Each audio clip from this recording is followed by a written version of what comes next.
Welcome to Love and Lattes, the podcast designed for women who are ready to stop settling and start living a life full of authentic love, confidence, and real connection. I'm your host, Victoria, the self-love scientist, speaker, and coach, and I'm here to help you reclaim your power, deepen your relationships, and fall unapologetically in love with yourself. So grab your tea, your latte, or your favorite beverage, and let's get started. What would your life feel like if you gave yourself permission to slow down?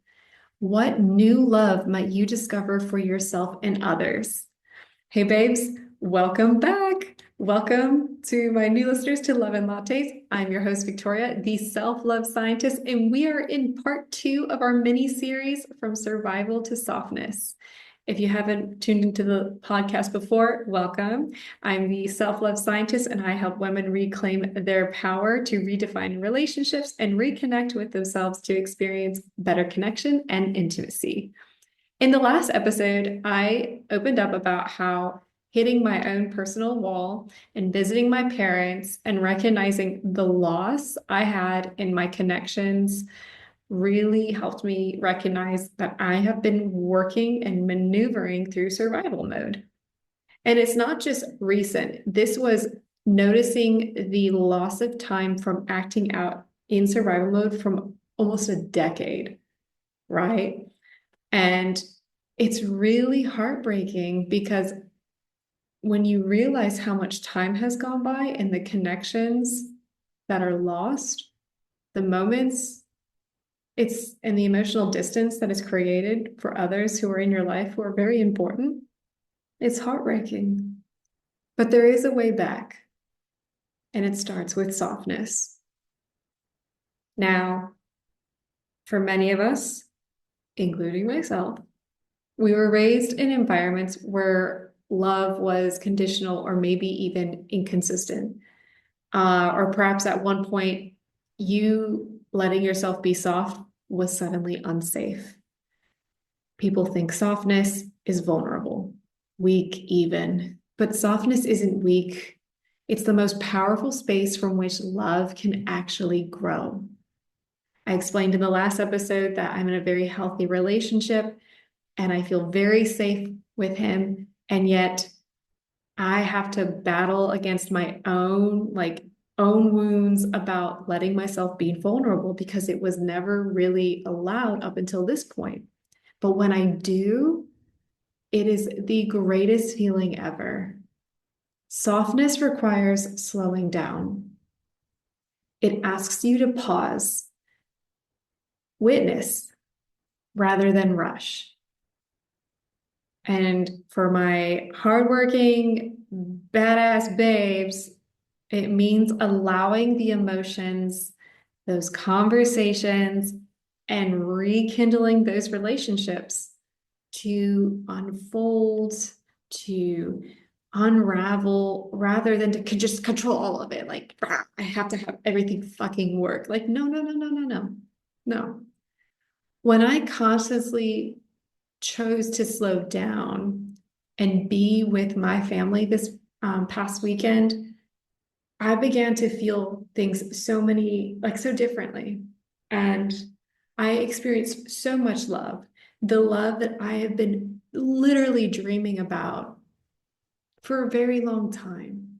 Because again, I've learned and continue to learn clearly how to heal these wounds, these traumas, and recognize, like my parents and I, we have different lifestyles. We've made different decisions. Now, they may not agree with the decisions I have made.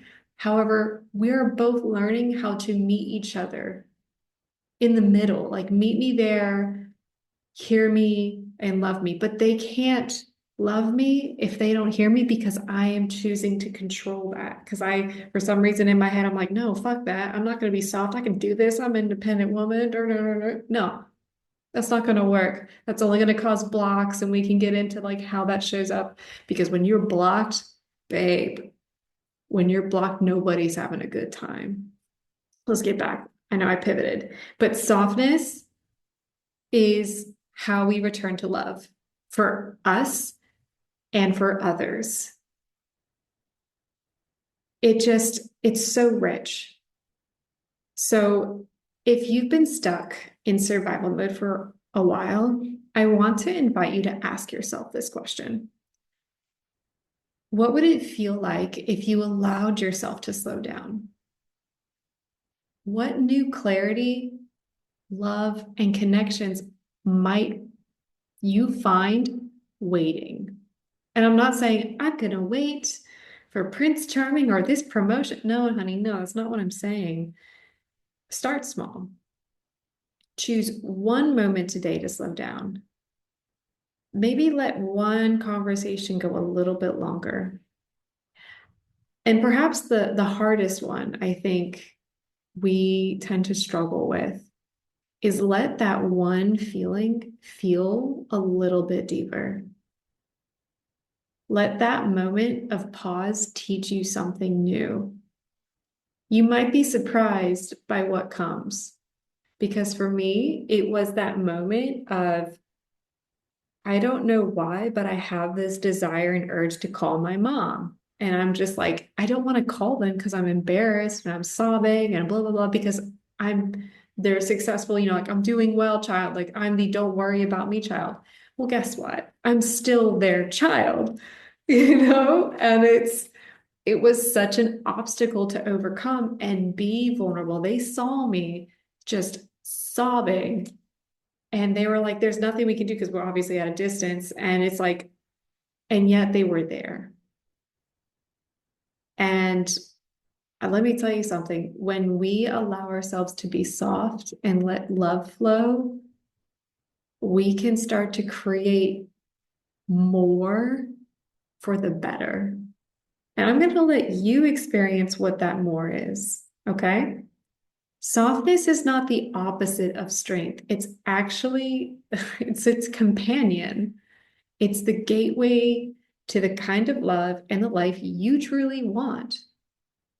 But if we continue to act out of survival, we're never going to truly experience the life that you want or life itself. And there's so much more to life than having 50 freaking meetings a week and getting to all the events or having the most clients and doing the most dates. It's like, no, no, no, no. You are allowed to be soft and strong. You are allowed to have a life that you want. You're worthy of both. And so that's what I'm going to leave you with today. This very enjoyable mini two-part series of being how to lead from survival to softness. I'm Victoria, the self-love scientist. I'm going to hop off and cook something delicious. And I would love to know how this episode went for you. If you could leave me a 5-star review and a comment, share, share, share. Thank you so much. And I will see you in the next episode.